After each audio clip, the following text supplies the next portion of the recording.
Broccoli, cabbage, carrots, cucumbers, lots of vitamins, fruits, no sugar in my life.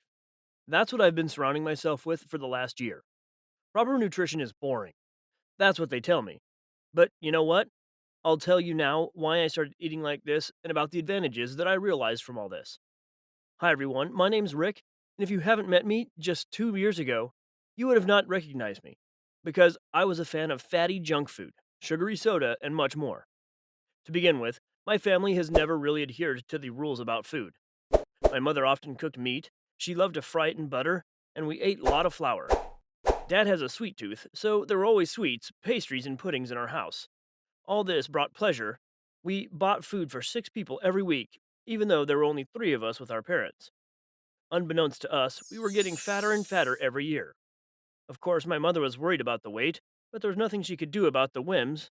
Besides, my father also liked fatter and more satisfying dishes. Whenever we had visitors, they would ask us why we ate few vegetables and almost no fruit, and we would just shrug our shoulders and eat on. At some point, I stopped getting into t shirts and wondered how sad it was. And then I met a girl who was older than me. She was already in college. Our acquaintance happened by chance. We met on the parking. On the way, we somehow got into a conversation and went to the market together for groceries. We had 2 identical cart baskets, only mine was filled to the brim with snacks, sweets, meats, and bread, and she had a few vegetables, dairy products, and fruit. She looked at my basket and looked at hers, and we laughed. I said, "Can you eat enough of this?" She said, "Yes, and it's also insanely delicious if you cook it right." I didn't believe her then. How can healthy food be delicious? We exchanged numbers and went our separate ways. In the evening, I came home, and when we sat down at the table, I asked my parents, "What if we changed the diet?" My dad gave me a sour look, and he said he wasn't going to spend the rest of his life on a diet that left me hungry, stressed out, and generally did more harm than good.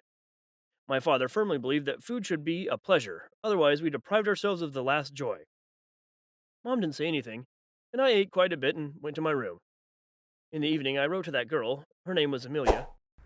I asked her how she came to eat this way, to which she replied that her mother had taught her. They eat like this almost all their lives. Then she sent me a photo of her mother, and I was surprised. They looked almost the same age. My mother's 50 years old, she said. She looks 30, and all this thanks to nutrition. No plastic surgery, Amelia wrote. Then she said that in medical school, they were first taught that we are what we eat. This meant that food builds our body, and the more useful it is, the healthier and more beautiful our body is. The last words stuck in my head. I went to the mirror and looked at myself. No abs, big sides, sagging breasts. Only 17 years old, and I already look like my father. Amelia threw me a few programs and applications, thanks to which you can easily count calories and make a menu. All I had to do was buy the right products. A week later, I returned to the market and bought a bunch of vegetables and other useful things for the first time. You should have seen the parents' face when they looked at the packages. My father started swearing. He said that I had wasted my money. He told me to return the food to its place, and then I could not restrain myself. I said I wanted to learn a healthier lifestyle with them. To be honest, I didn't expect Dad to be so outraged. We had a fight over the food, and he got very sick. Mom called an ambulance, and Dad was taken away. When he arrived after the car, we were told that my father had high cholesterol, which is dangerous for the heart and blood vessels. Diet and exercise are necessary, the doctor said. Dad managed to rebel even there. He behaved like a child, and at that moment I firmly decided that it was time to change something in my life. While he was in the hospital, I made an audit in the kitchen, threw out all the harmful products, bought more healthy food, and in the evening, my mother and I made steamed cutlets together, boiled broccoli, and placed the bread with oatmeal loaves. To our surprise, the food was very tasty. The first few days were unusual, even felt hungry, but then the body began to cleanse and I began to sleep better. Gradually, lost shortness of breath and the pulse returned to normal. However, the hardest part was yet to come. When my father was discharged, he came home and asked for steaks. We steamed the meat again, and when Dad sat down at the table, his mood fell. He refused to eat at all and went to the room. In the middle of the night, we heard a noise in the kitchen. He was looking for his chocolates. When he saw me, he started shouting that he was hungry, that I was trying to starve him, that I wasn't feeding him, and so on. My mother and I had to calm him down for a long time. We spent most of the night talking, explaining that it was time for all of us to eat right. My father was very angry. As a result, he did not eat for almost 2 days. He did not have the strength left. I brought food on a tray, and he pushed it aside. Then I sat down next to him and asked him to try for me. I once again told him that we kill ourselves every day, and if he doesn't stop, it will only get worse. Only after a week of persuasion, he still agreed. We cooked every day, and every time it was different. At first, he spat, and then he got a taste. A week later, He even asked for vegetables and fruit for dessert. We realized that we were more dependent on food, not physiologically, but psychologically. And if we release ourselves, it becomes easier. So we lived for about 6 months, and then I managed to drag my parents to the gym for sports. We began to study together. During the year, we lost a good weight, and my mother's skin became younger. She began to walk more often with my father. He already woke up in the morning to exercise. It was beautiful. If you compare the photo from a year ago and the current one, the difference will be great.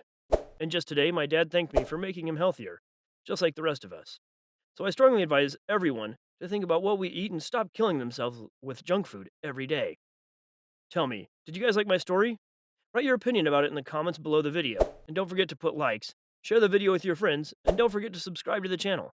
I became a blogger and I almost got killed for it. Hi, I'm Marina. 2 years ago, I made a small discovery for myself. It turns out that I like to watch how others eat. This is called ASMR, which means Autonomous Sensory Meridian Response. That is, when a person watches another person's eating and gets pleasure from sounds and pictures. In more detail, on all sorts of channels, including YouTube, entire communities of people shoot videos in this spirit and gather a huge multi-million audience. This is not necessarily food. It can also be solving crosswords, viewing magazines, makeup tutorials, drawing, and much more. When watching a video to your taste, a person gets some pleasant stirring or tingling in the back of the head. Well, or something like that. Goosebumps run over the skin. I personally relax. For this reason, I watch ASMR videos before going to bed. I consider it my anti-stress. It's so cool to watch a beautiful picture with a cute person who carefully laid out food in front of the camera, and all this is accompanied by high-quality sound thanks to a good microphone. I came across this by accident when I was searching for recipes on YouTube, opened the video by accident, and froze. Since then, according to tradition, I relax every day before going to bed. My friends don't really understand me, but that's not a good idea. My boyfriend left me because of this. He said that this oddity doesn't impress him in me. We even fought a few times about it. But how can I explain to a person that this does not have a negative impact on me, does not spoil me, it does not bring anything bad at all? He thought I was going a little crazy. In short, after some time, I thought, why don't I try to shoot such videos? After spending a few days thinking about the content, I realized that I can not only show how I eat food, but also make a UPS and draw. I made a rough plan, what to shoot on what day, how to dress, what will be in the background, and how often I can make videos, because I work. When I clearly distributed all this, the first thing I did was go to the store and buy a small camera and a high-quality microphone, delve into the internet, and studied several programs for amateur editing, then came up with a nickname and started working. My first video was about ASMR eating. I ordered a pizza, prawns in sauce, favorite baked rolls, placed the camera in the living room, beautifully arranged everything on plates, and started eating. The most difficult thing was not to laugh, to restrain burps and eat beautifully aesthetically. I kept looking at my reflection in the camera and it was confusing, but I told myself I had to tune in. Just do it, baby, I said to myself, wiped my mouth with a napkin, and continued shooting. The whole process in normal life takes me about 7 minutes, but here I spent as much as 15 minutes. In parallel with the process, I commented on the taste of my dinner in a whisper. Why not in the voice? Let me remind you that videos are aimed at relaxing a person mainly before going to bed. So the more conditions a blogger creates for relaxation, the more subscribers. The next day, I uploaded the video to YouTube and I got my first subscribers. Hooray!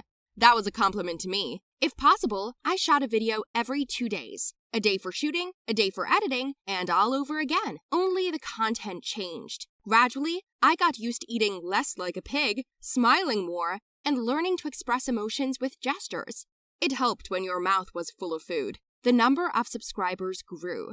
Well, to be honest, it used to seem easy, but in practice it turned out to be much more difficult. It took me a lot of time, but I liked it, so I didn't think to stop. When I got the first 10,000 subscribers in Yandex Direct, and the comments were filled with a lot of questions about who I am, what country I'm from, what do I do, whether I have a boyfriend, and so on. I arranged the first Q&A, question and answer, where I tried to please the audience and tell them about myself. I even felt like a star, and I liked it so much. Everyone was interested in everything about me. A year later, the other side of blogging opened up. Since there are even more subscribers, then there are also questions, and, some fake accounts managed to sort of say, get into my underpants. They asked me how many boyfriends I had, what I liked in bed, and if I could come over for tea. When I saw this kind of comments for the first time, I broke into a sweat from horror and fear. Can people really behave like this, and what are the questions? What does this have to do with it? Oh, I tried to answer every one. Spent hours trying to shut up my detractors. After that, I got depressed. I stopped making videos for a while, and as if to spite people, some people on the streets began to recognize me. They came up to me and asked me what was wrong, why I was so unfriendly, why I abandoned the channel, and so on. Only my friends supported me. They said that such harsh and unpleasant comments are also a kind of feedback, and I need to learn to accept them. If the criticism is justified, then benefit. If just some schmuck decided to offend you just because he has a lot of complexes, then ignore it, a friend told me. I listened to her. And really, I've put so much time and effort into this channel, why should I leave it? And I continue to shoot ASMR content again. Well, then something happened that I didn't expect at all. Once, when I was returning home after work, there was a strange guy standing at the entrance door. I was wary, but I went inside and quickly pressed the elevator button. Suddenly, someone grabbed me by the hair and dragged me outside, covering my mouth. I tried to struggle, to scream, and I was as scared as I'd ever been in my life. He took me away from home and then told me that he hated people like me, rowing bloggers. I couldn't believe this was happening. Then he took out a small knife and said that he would fix my face so that I could no longer show my face to the camera. I thought that was it. The end. Then someone ran up behind him, hit him on the back of the head, and he lost consciousness. I called the police with shaking hands, and they took him with them. My savior was a guy from the front door. He saw how he was dragging me behind the house and followed us. That goat turned out to be some jerk. He's already been in jail 3 times because of what he's doing to the female sex. But the first 2 times, he got off too easily. They put him in jail. And I only later realized that this was my omission.